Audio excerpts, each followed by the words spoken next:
कुटुंब तो पालम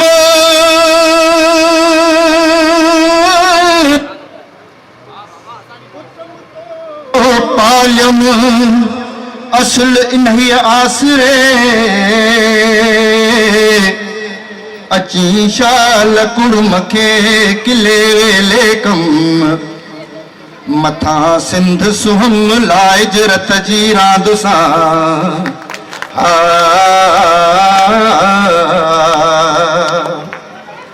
दई तंग तणे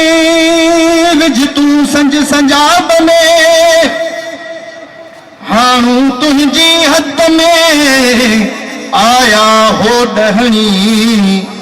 धुर गजा अज धरतीअ ते धारिया ऐं धणी थिजई पेर पणी मता माउल जाए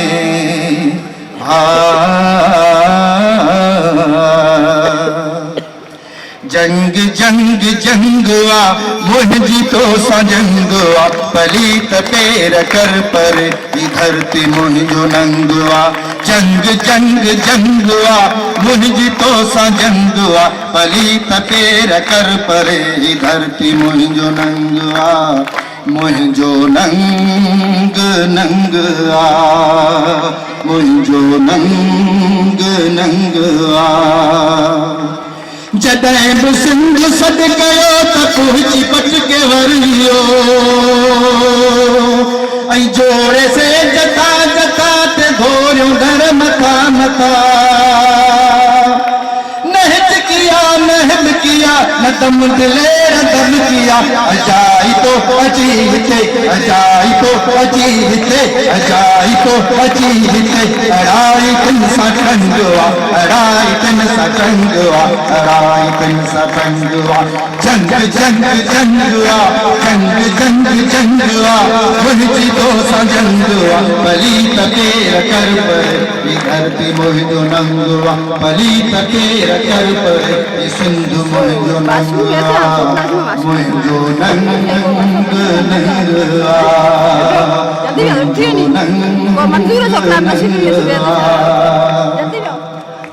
जॾहिं बि जंग बदल वञा त भाया भूख ॾे भला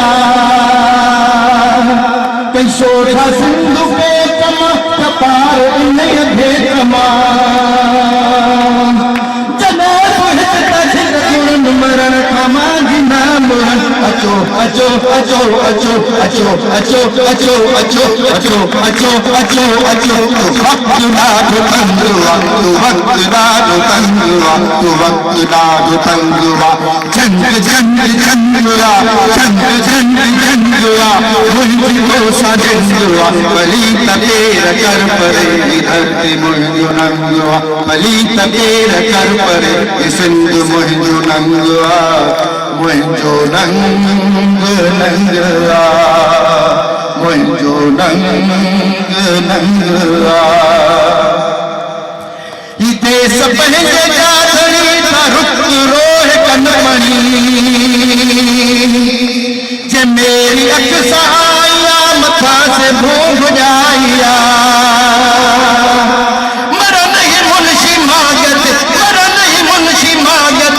पंहिंजे मुंह जे भागत जीअण मरण जो जोन जीअण मरण जो जोन जीअण मरण जो जोन जीअण मरण जो जोन हिननि जो पंहिंजो ढंग आहे हिननि जो पंहिंजो ढंग आहे हिननि जो पंहिंजो ढंग आहे जंग जंग जंग आहे जंग जंग जंग आहे जंग जंग जंग आहे जंग जंग जंग आहे मुंहिंजी तो सां जंग आहे जंग जंग जंग आहे मुंहिंजी तो सां जंग आहे पलीत पेर कर परे ई धरती मुंहिंजो नंग आहे पलीत पेर कर परे ई धरती मुंहिंजो नंग आहे जी Shri For more such updates, subscribe to our channel Tehreek Media and press the bell icon for free notification updates. And don't forget to like, comment and share.